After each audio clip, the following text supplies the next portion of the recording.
Pouvez-vous nous dire ce qui était le plus difficile à tourner? Je vais vous dire, la scène du baiser avec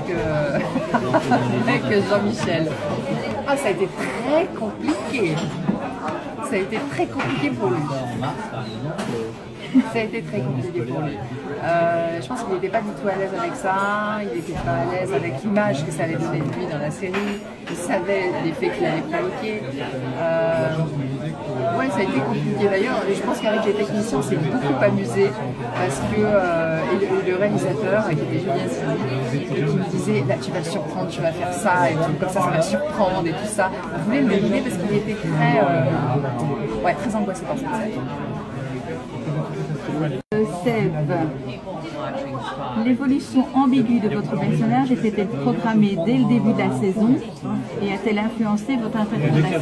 Ça, c'est une question qu'on a tous, c'est de savoir ce qui était prévu, ce qui n'était pas, comment ficelle de tout ça. Alors moi, j'ai découvert en fait l'évolution du personnage au fur et à mesure.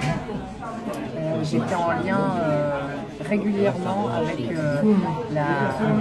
la directrice littéraire, ce qu'on appelle la showrunner, on va dire, celle qui dirige l'écriture de toute la série.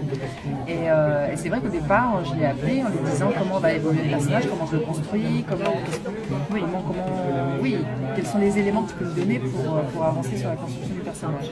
Et en fait, comme tout n'était pas écrit à l'avance, j'ai découvert au fur et à mesure et elle me donnait des éléments au fur et à mesure. C'est comme ça que j'ai pu construire. Et elle m'a dit qu'effectivement la scène de fin allait être assez poignante. Je n'avais pas les éléments, mais oui, je savais que la fin allait être assez forte.